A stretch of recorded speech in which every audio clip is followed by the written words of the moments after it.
Welcome to the Regulatory Transparency Project's fourth branch podcast series. All expressions of opinion are those of the speaker.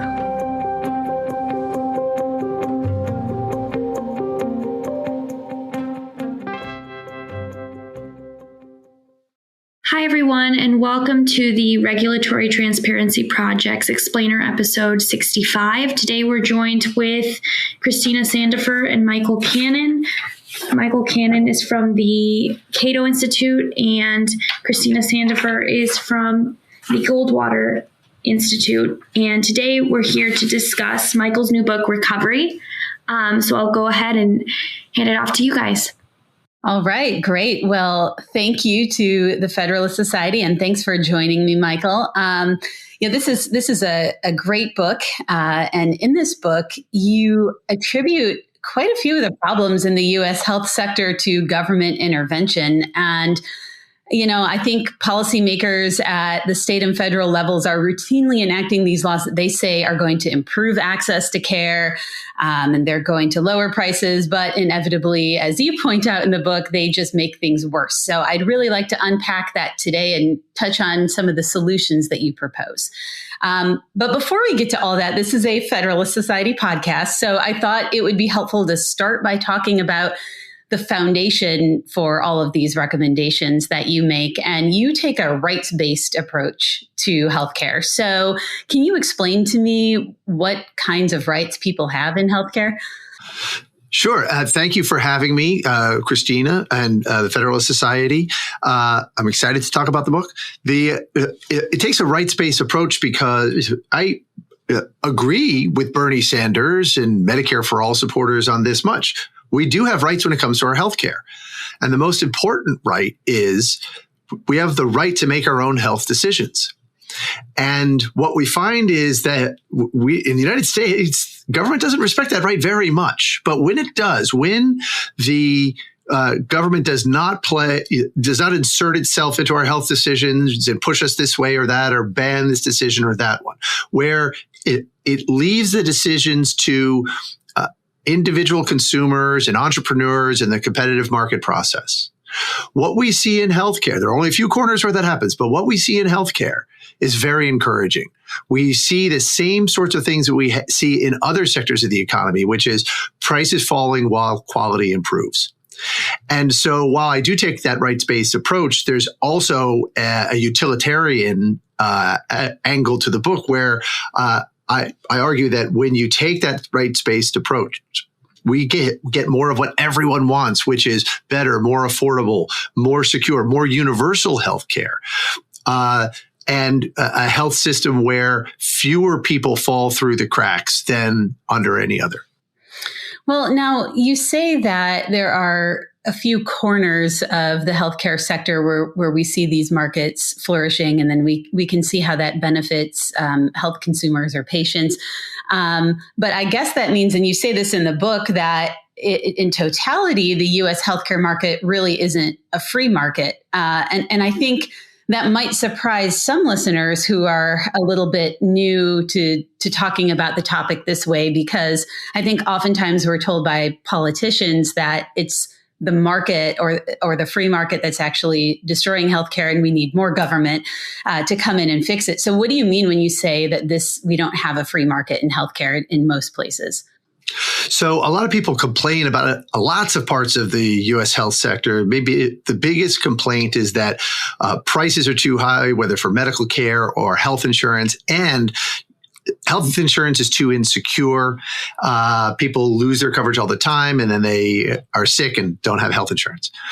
And one of the distinguishing characteristics of the U.S. health sector is that relative to other countries, we do purchase a lot of health insurance and medical care through the private sector.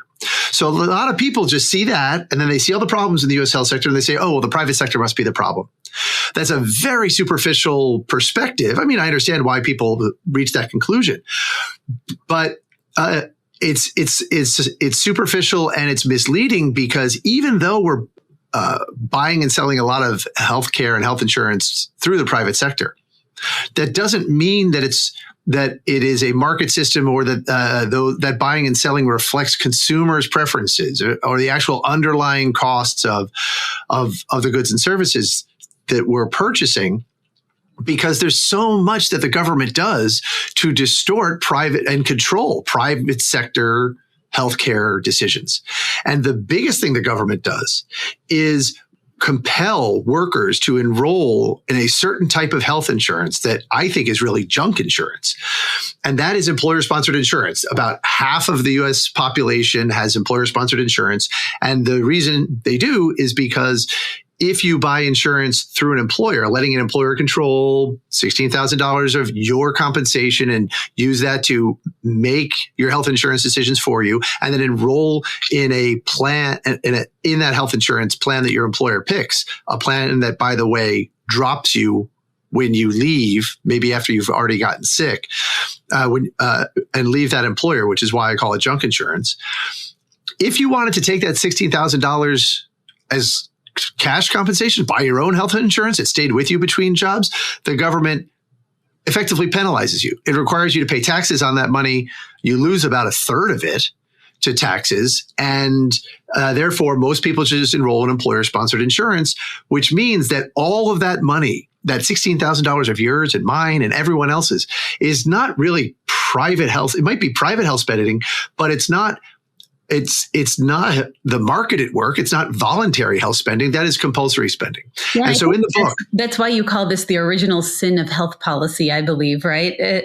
I think that's worth talking about before we get into how that money is sort of taken out of the market. I think it's just worth really focusing on that point. I don't think a lot of people realize that it doesn't have to be this way, and it wasn't always this way, right? I think it's hard for people to divorce health insurance from employment, because so many people just assume, we have to get a job to get health insurance. We have to get health insurance from our job, and we have to have health insurance in order to have health care. So I think that point you made is really worth emphasizing. That's right. I do call it in the book and elsewhere the original sin of U.S. health policy, that the federal government made employer-sponsored health insurance compulsory in this way. And that gives it vast control over the health insurance and healthcare decisions of, as I said, more than half the population. And in the book, I show what that means on a sector-wide basis. I present some data that the OECD collected, and that, by the way, I haven't seen anywhere else. I had to find these data myself because no one else publicizes them, except for the OECD, which posts it on their website. The OECD ranks different countries on a lot of different metrics, including when it comes to healthcare. And usually it's that simple private versus government spending comparison. But they also have another comparison, which is voluntary spending versus voluntary health spending versus compulsory health spending. And when you look at how much of the health spending in the United States the consumer controls, so it's voluntary, the government isn't pushing you one way or another, it's only about 17%. That means 83% of health spending is compulsory, which puts us close to the top among OECD nations. I think Germany is the top at 85 or 86. So we're right there with Germany, with the worst of them. But then when you look at health spending as a share of GDP, because health spending is such a larger share of GDP than in the United States and other countries, it really becomes clear why we spend so much more than other nations. As a share of GDP, compulsory health spending in the United States accounts for 14% of GDP. There's another 2% of GDP that's voluntary health spending, but 14%, and that is larger than total health spending in every other country. So that gives you an idea of, first of all, why we spend so much on healthcare in the United States. It's because the government compels us to do so, but also just how much control government has over our health decisions. That 14% of GDP, about 8 percentage points of that is government spending. So money that the government taxes from us and then spends. That's compulsory spending by the government. But the rest another 6 percentage points of GDP is what I mentioned before, about $1 trillion that of our earnings that employers get to control and use to purchase our junk health insurance, because the government will penalize us unless we let them do that. So, because we'll lose some of that $16,000 to taxes. So the OECD recognizes that employer-sponsored insurance, all this, what we call private health spending, is actually compulsory spending and does not reflect consumer preferences. It's not the market at work. Yeah. No, I think that's fascinating. And I think, you were alluding before that in the areas where we do have a quasi market or a bit of a market where consumers are able to actually spend money the way that they would prefer to on healthcare services, we see something very different happening than in these compulsory areas. And you have a thing in the book, I want to get the phrase right. I think you say it's the most important chart you've never seen. Is that right? I love all your phrases, but where you kind of talk about what happens in those areas, right? So tell us a little bit about that. So healthcare prices are too high in the United States. I mean, for lots of reasons, but the biggest reason is that we pay for too much of our medical care through insurance, whether it's government provided insurance or employer sponsored insurance. And when, to the point where we're only paying for 10% of our medical care directly, the patient only pays for 10 cents on the dollar on average for every dollar's worth of medical care they consume. And when your financial interest in getting lower prices or avoiding wasteful care is so small, when you're only going to see 10% of the savings and 90% are going to go to someone else, you don't even bother, really. I mean, or I should say, you shop around a lot less than you would if you were paying 100% of the cost. That's true of medical care. It's true of health insurance. And so consumers don't care about prices, about getting the lowest possible price, because they're spending someone else's money, and employers and government are not very good at negotiating lower prices either.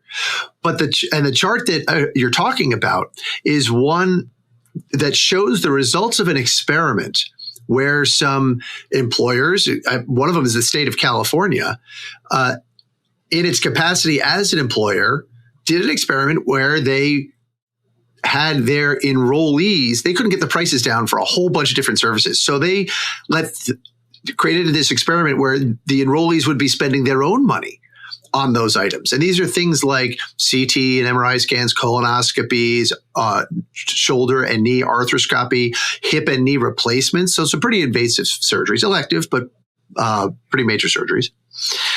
And what they found was that when the consumers were spending their own money on these items, prices plummeted.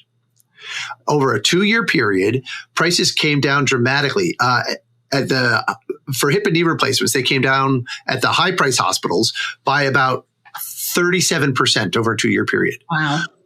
That tells us two things. One, the insurance companies, the employers were not very good at negotiating lower prices. Okay, that they were paying these really exorbitant prices for all of these items.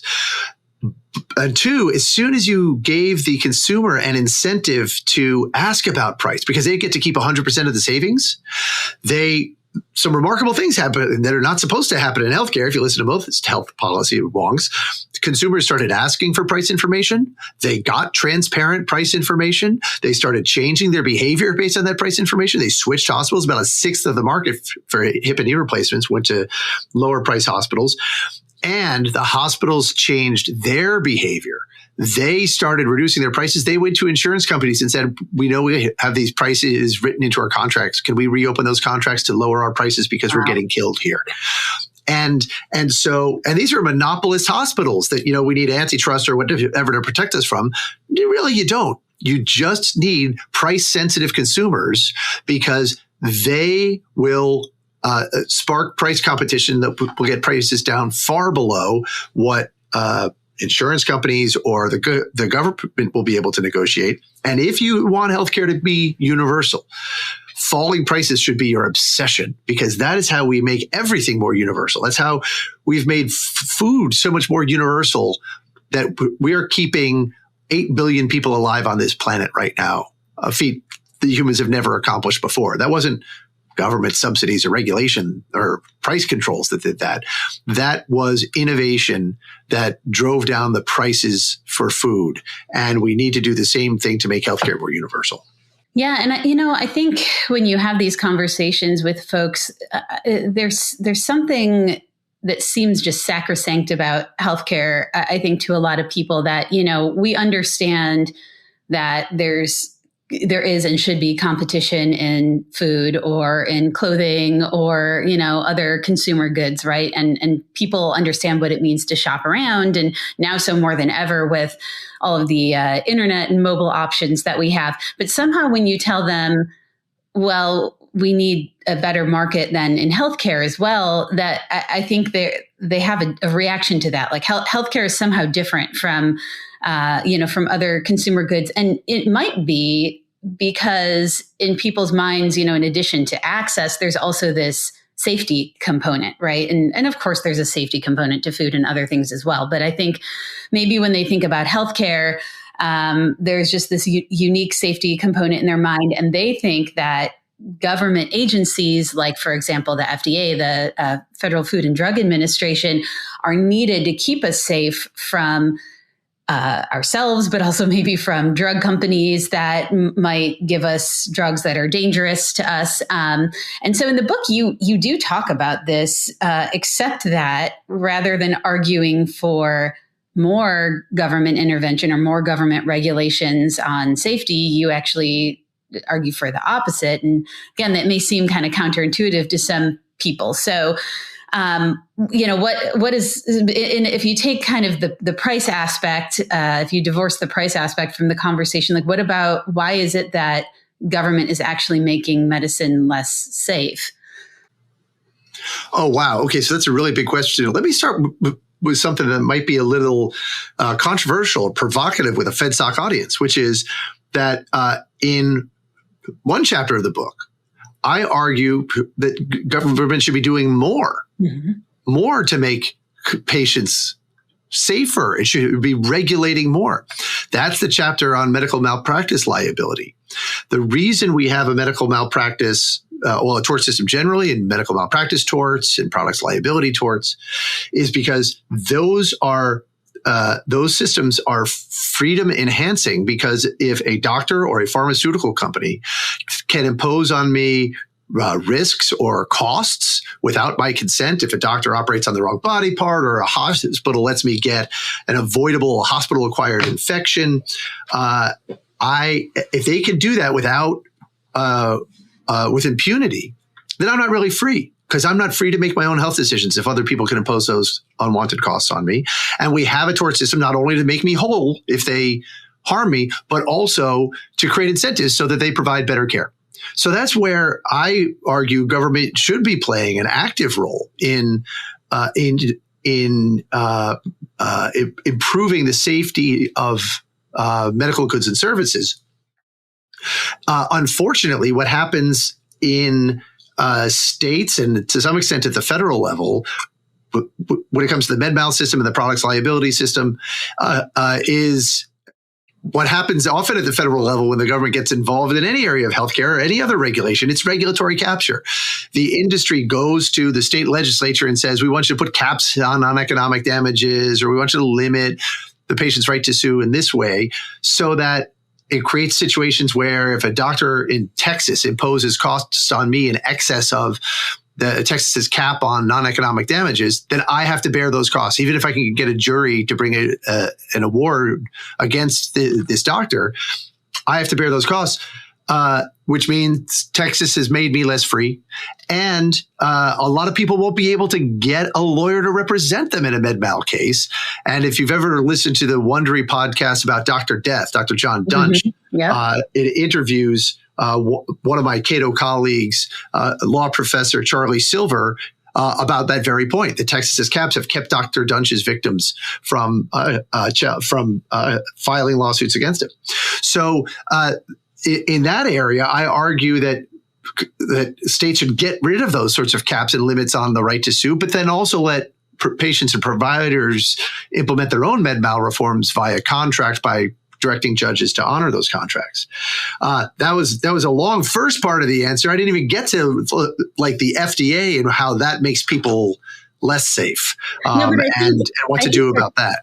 Yeah, but I'm glad you went there, because I do think you're right. People who are traditional Federalist Society audience might be a little surprised by that chapter in the book at first, but I think what you're talking about are two very different things here, right? I mean, having a system of government that holds people accountable, and holds people accountable to contractual and other obligations. I mean, that really is the rule of law, as a libertarian or a free market person would speak of it. That seems to be the basic role of government.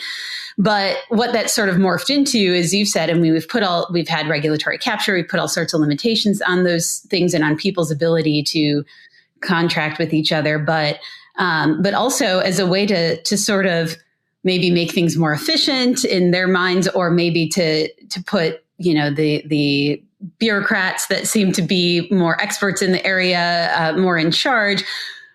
We've sort of seen a shift over the course of the 20th century and beyond to regulating, not responding when somebody is wronged, which creates, I think, good incentives, but actually regulating is sort of like before people are even able to act, right? And that's kind of what the FDA does. But it's not a situation that, this company or this doctor wronged a patient and so they need to be held accountable. But it's more, well, let's think about all the ways that you could potentially harm a patient, or let's just think about where those risks and, where that weighing should actually be, the risk versus benefit.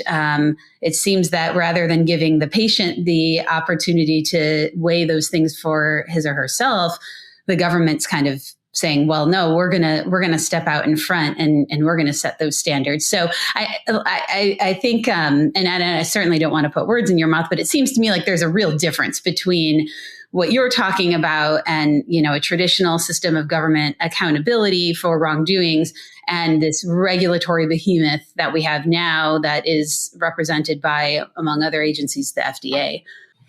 Yeah, well, I don't think they're consistent because limits on the tort system or limits on a jury's ability to award damages to a victim of medical malpractice or something like that,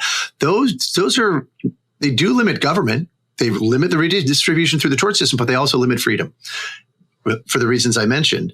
Whereas if you reduce the FDA's role in the health sector, that enhances freedom because the FDA, as you mentioned, doesn't wait around to see if, this producer harmed this consumer and now we're going to act. The FDA says we are going to make decisions for everybody about this drug until we're happy or until we're satisfied that the safety and efficacy profiles are, that it is safe and effective according to our standards. Well, safety, whether taking a drug versus not taking a drug, whether taking a drug is safer than not taking it is a purely subjective question. It's a balancing of the risks and benefits of both options that made often considerable uncertainty. And what the FDA does is it says you don't get to make that decision for yourself. We're going to make it for you, at least up until a point. And that then ends up denying people the right to make their own health decisions in really critical situations where they might have a terminal illness and they've run out of other options. And so having an agency like the FDA that imposes that prior restraint on market access for certain pharmaceuticals takes away your rights to make your own health decisions.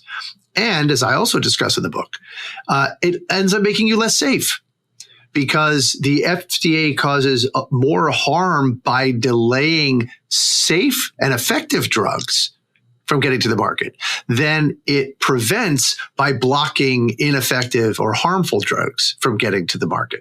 So there's not even a utilitarian rationale for the FDA to wield those powers.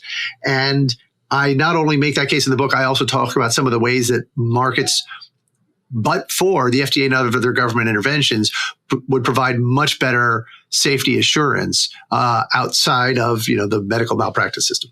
Yeah, I think I think there's two things we're talking about here. There's sort of that seen and unseen, right? We all know when the FDA blocks a dangerous or potentially dangerous drug from getting to the market, that's good. We're happy about that. People praise the FDA.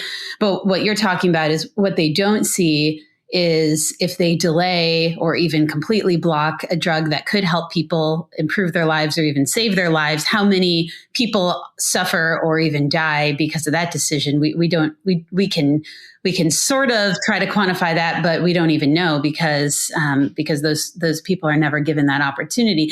But something that you also talked about that I think we hear less about in the book is how sometimes, treatments or drugs that are approved by the FDA end up being problematic, so it's not even really serving that function that we think it's supposed to serve. And I think you gave the example. Was it Vioxx that you talk about in the book? Yeah. I don't want to give away all the spoilers of the book, but why don't you talk about that a little bit? Because I thought that was a really good illustration of that example. So Vioxx was a painkiller that Merck introduced onto the market, 20 or more years ago? Yeah. So long ago that when I give this part of the talk to the interns, I now have to explain to them what Vioxx is because they've never heard of it before. But it was this blockbuster painkiller. Merck was making a lot of money on it. It went through the FDA's approval process. The FDA deemed it safe and effective. And once it got out onto the market, though, some people started wondering, hey, could this drug be having some side effects that we didn't know about before? Could it be responsible for this spate of heart attacks and other cardiac events that we're observing? But, now the FDA's randomized controlled trials that the FDA required Merck to do before it would approve the drug and that the FDA reviewed did not find any statistically significant side effects along these lines. There might have been a little blip there, but it was so small that it wasn't statistically significant in trials of a few thousand patients. But once this drug got out onto the market and millions of people started taking it, those blips got a little bit bigger. And people began to wonder, is this just a statistical anomaly, or is it actually that this drug is causing adverse cardiac events? What ended up happening, I think, is fascinating and instructive if what you care about is protecting patients from unsafe drugs and getting them access to safe drugs and effective drugs as fast as possible. The FDA ultimately pulled Vioxx off the market. They decided, yes, it is causing adverse cardiac events, but it wasn't the FDA that conducted the studies that established that. It wasn't the FDA that mandated the studies that established that. It wasn't Merck either. The organization that finally collected the data that convinced the FDA that this drug was dangerous and that they should recommend that Merck take it off the market. It's actually a health insurance company, a special kind of health insurance company that really only exists in its purest form on the West Coast, and we call that health insurance company Kaiser Permanente. It's unique for a number of reasons. The biggest one is that it combines this organization combines both health insurance and healthcare delivery. So Kaiser has its own hospitals, and there's a Kaiser Permanente Medical Group, which is where all the doctors work, and they all are sort of under the same corporate umbrella. And that means that there's a much closer relationship between the health plan and the providers, the doctors. It also creates different incentives than all other insurance companies and doctors face in the health sector. Incentives that, for reasons I could explain, encourage Kaiser to use electronic health records. Kaiser has been using those since the 1960s. Most of us still don't have a functional electronic medical record. No. And yet Kaiser has been using those for years. And now where people can choose their own health plans, which is small corners of the market of the United States where there's overlap with Kaiser because it's only available in certain corners. They advertise that fact that, we have electronic medical records and checking lab results and all that sort of thing. the fact that they have the incentives to use those medical records, and unique incentives among healthcare providers to weed out unsafe and wasteful expenditures meant that they were able to do a retrospective observational study of all of their enrollees, millions of enrollees who had taken Vioxx, compare them to controls, synthetic controls. They did the best they could. It wasn't a prospective randomized trial, but it was the best that was available with a much larger sample size than the FDA's pre-market approval trials. And they found evidence that it was causing these adverse cardiac events. That was the evidence that convinced the FDA that the FDA should pull this drug from the market. And if you think about it, what this means is that the private sector, the market, Kaiser Permanente, beat the FDA at the FDA's own job. Yeah. Kaiser did a better job of protecting patients here because it was able to do what the FDA was not. The FDA does not have the power to mandate trials that are, have millions of people in them. And thank God, because there'd be no more medicines probably, right. Or a lot fewer medicines that would come to market. But Kaiser was able to do that. And what this points to is how a market would have developed safety and efficacy certification for drugs without the FDA. It probably would have been plans like Kaiser that do, like the NHS does. The British National Health Service is basically a government-run Kaiser Permanente. The NHS says to drug companies, if you want us to cover your drug, you give us the drug, we'll run the randomized controlled trials, we'll tell you if it works and how much we'll pay for it. There's no reason Kaiser couldn't do the same, but the FDA has crowded out that function. So there's no incentive for markets to do that themselves. And lots, as I discuss in the book, lots of other regulations have prevented Kaiser from spreading and other people from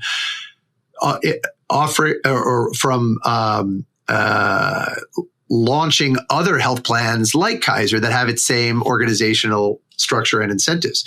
So that is how I think a market system would have provided even better safety and efficacy certification for new medical technologies than government is right now.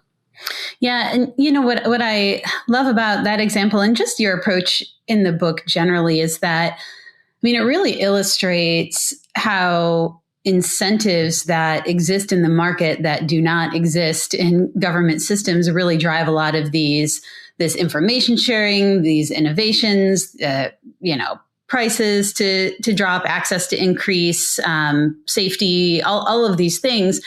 And I think that is important because, sometimes we hear people who are arguing for less government in healthcare. They come at it, they approach this by saying, well, these bureaucrats, they don't care about people, or they want people to get sick, or, it's all about money or power or whatever.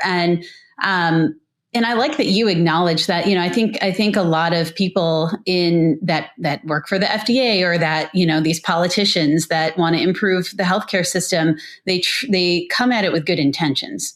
Right. And probably some of them don't, but we can assume that a lot of them do. And it's not that the FDA wants to keep helpful medicines from people or wants to see people suffer and die. But it's that the system that they have set up, that these intervening government systems, they make it impossible for people to be able to get the best and most affordable treatments and healthcare simply by virtue of how they operate. And so I think that's important.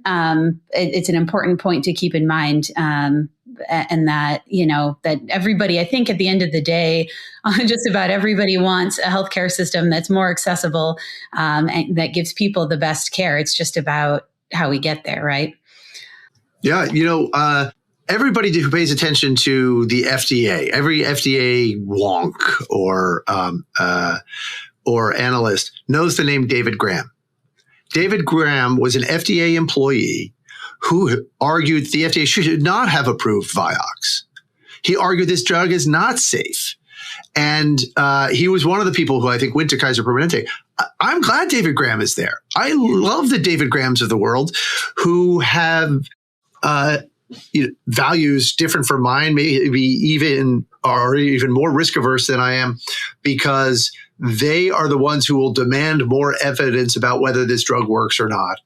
And so I believe that David Graham and lots of others, a lot of people vilified him, but I believe that he and lots of others at the FDA are just trying to keep people safe. Yep. The problem is that they have a big information problem. They get a lot of information about one type of safety problem and almost zero information about another type of safety problem. And as a result, they only try to stop the first type of safety problem, even at the expense of causing even more harm by increasing the number of the other kind. And what we're talking about here is, of course, safety problems of letting unsafe drugs onto the market versus blocking beneficial drugs.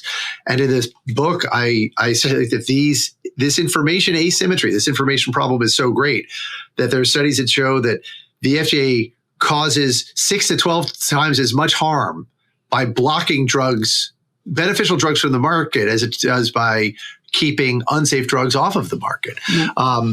Even though it's the David Grahams that do that. I'm so glad that there are David Grahams in the world. I just don't think they should have the sort of power that they have over our health decisions. Yeah, absolutely. Well, the book has a lot more examples of how government-centric healthcare has really caused probably unintentional but very bad outcomes, including, we're not going to have time to get into it today, but including a really fascinating discussion about foreign policy, which I think most people wouldn't necessarily put those two things together. So definitely check out the book to get more on that. But before we go, I want to talk about you also include in the book a number of solutions, what we can do to actually fix some of these problems. And I wondered if we could just touch on a little bit of that. And we're recording this in March of 2024, when both parties in Congress have released their proposed budgets.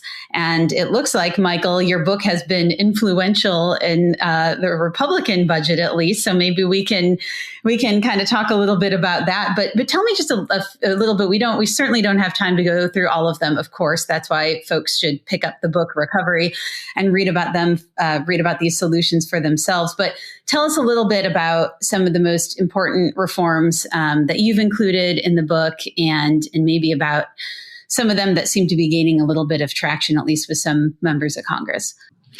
Yeah, the healthcare, just to tease the foreign policy angle a little bit, the healthcare governs everything, even U.S. foreign policy. And if you want to know why, read the book.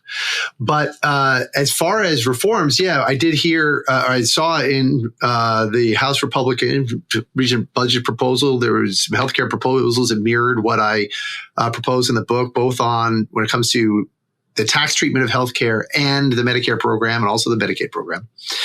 And I would say that without going into detail about all of those proposals, they all fall under into two basic categories. One is that we need to change who controls the money in our health sector. As I mentioned before, the government right now controls 83% of the money, and there's $4 trillion sloshing around in the U.S. health sector. We should just take all of that and let the consumers control it. Let workers control their earnings instead of their employers.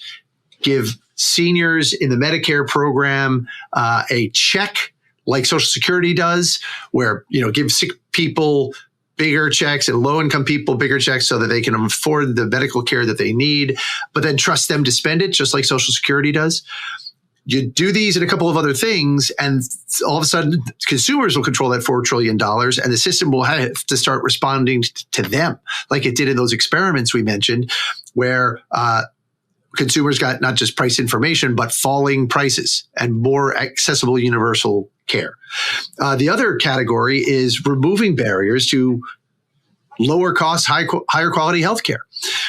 Just reforming the Medicare program will do, by giving seniors cash, will eliminate a lot of perverse incentives that subsidize and protect low quality, high cost providers. But there are a lot of things that the states do and that the federal government does to block entry by by health plans like Kaiser Permanente that can improve the quality of care on a lot of dimensions and make it more affordable, to health plans that cost dramatically less than Obamacare plans do and will make health insurance more universal that way. Health plans that are also higher quality than Obamacare so that they don't contain Obamacare's perverse incentives to erode care for the sick, which is something that President Biden's economic advisor, Michael Caruso, says is happening in Obamacare right now. There's a whole raft of reforms of these sorts of barriers to lower cost, higher quality care that exist at both the federal and the state levels. The book probably talks about all of them, but succinctly and in an accessible way. Well, Michael, I really do encourage folks to pick up the book, and it is true that it is a very, very important read. There's a lot of information packed in there, but you managed to do so in a very small package, which I think a lot of busy folks will appreciate. So before I let you go, last question for you. Do we have reason to be optimistic? I think there's a lot of people who just assume that the U.S. health sector is so far gone. It's been so captured by the government. And for so long, people are so used to the systems like, employer-sponsored health insurance and all of this. Is there hope that some of the reforms that you've proposed in the book, which could really turn things around, would be adopted? I would understand if you looked at the state of our health sector and looked at the political climate right now and came to the conclusion that no, there is no hope. Abandon all hope, ye who enter. However, I also like to hearken back to, people say that Winston Churchill said, you can always trust the American people to do the right thing once they've exhausted every alternative. And so I know that we will do the right thing on healthcare. I know we will begin respecting people's rights to make their own health decisions. Right now, we're just exhausting the alternatives. And it turns out there's a lot of alternatives. But I think eventually, with time, with effort by us here at the Cato Institute, the Federalist Society, and others, will educate more of the public and policymakers about the harms that taking away people's healthcare rights do to them as individuals, to the affordability of healthcare, and so forth. That the truth will out, and that we will get the sort of reforms that I talk about in the book. Well, Michael, thank you as always for a really great discussion. Thank you to the Federalist Society. And I do want to remind listeners, for those who haven't already picked up a copy of Michael's excellent book, Recovery, I highly encourage you to do so. We've only just scratched the surface in this conversation. So thank you again.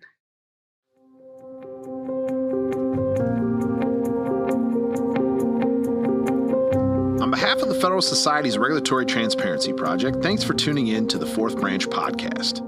To catch every new episode when it's released, you can subscribe on Apple Podcasts, Google Play, and Spreaker. For the latest from RTP, please visit our website at regproject.org. That's regproject.org. This has been a FedSoc audio production.